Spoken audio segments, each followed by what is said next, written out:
Welcome back, friend. I'm so glad that you're here.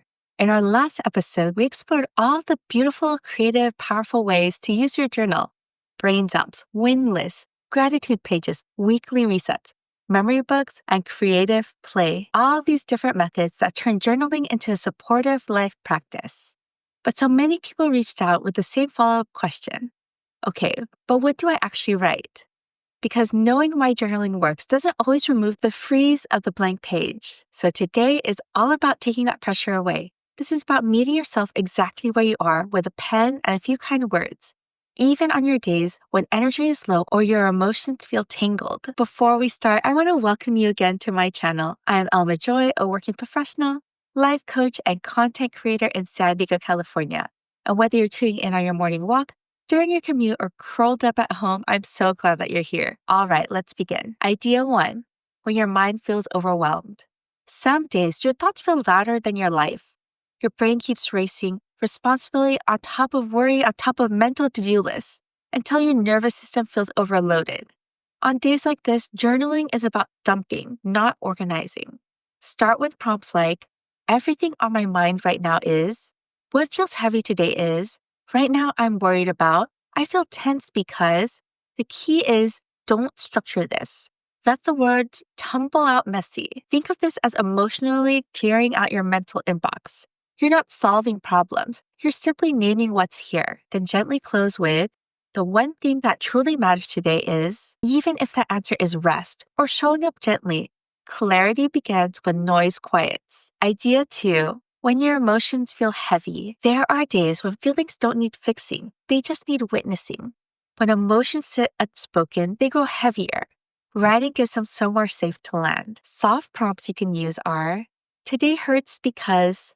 The emotion I keep avoiding is, what I'm grieving right now is, I wish someone understood blank. As you write, notice how just naming your emotions creates relief. You may feel tears rise or your shoulders soften. And that's your nervous system releasing tension. One powerful practice is to write down one full page starting with, I'm allowed to feel this because. This reminds you that your feelings don't need justification or explanation to be valid. Idea 3, when you need self-compassion. So many of us journal from a place of self-criticism, analyzing ourselves, trying to fix our emotions, or wondering why we aren't doing better. Instead, journaling can become a space of self-kindness. Try prompts like, if I talk to myself like a dear friend, I would say, right now I deserve grace for. 3 ways I've been strong lately are. What I'm proud of myself for. Write slowly. Let kindness be the tone instead of pressure. Then try this. Write a short letter to yourself that starts with, I see how hard you're trying. This simple sentence softens something deep inside because most of us are trying much more than we acknowledge. Idea 4. When you need motivation or a reset. On days when motivation feels distant, journaling doesn't require big vision. It needs tiny momentum. Use prompts that reconnect you with manageable forward motion. The smallest step I could take today is, what drains me versus what energizes me. How I want to feel this week is, what future me will be grateful I did today. Often motivation returns not from grand goals, but from tiny acts we feel capable of completing. One beautiful habit, write one sentence every morning that begins with, today I will support myself by. This puts a focus on emotional stability, not grind culture. Idea 5, when you need hope and vision. When you feel unsure about the future or disconnected from your sense of direction, journaling becomes a place to practice gentle dreaming. These prompts bring clarity without pressure. A peaceful version of my life includes, this season is teaching me. What I want more of right now is, if I trusted myself fully, I would. And here is a beautiful exercise. Write a short future scene, not focusing on achievements, but feelings.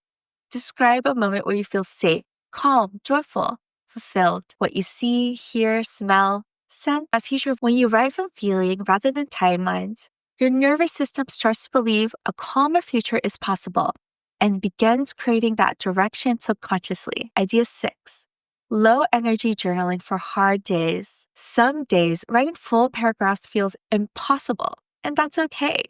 On those days, journaling can be ultra simple. One word emotional check-ins, mood, energy, need, bullet lists. One thing that went okay, one thing that felt hard, One thing I'm grateful for. Short affirmations. I am allowed to rest. This feeling won't last forever. I'm doing my best I can today. Even a single sentence is still connection. Even showing up to the page counts. Today we learned 1. When your mind feels overwhelmed, brain dump journaling clears emotional clutter. 2. When your emotions feel heavy, expressive prompts help you release safely. 3. When you need compassion, kindness-focused writing softens self-talk. 4. When motivation feels lost, small reset prompts rebuild movement. 5. When hope feels distant, vision writing reconnects you to what is possible. And 6. On low energy days, even bullet lists or affirmations hold power. Your journal doesn't need perfect grammar or aesthetic layouts. It wants your honesty. Your words don't need to impress anyone. They need to support you. Because the truest purpose of journaling isn't to create beautiful pages.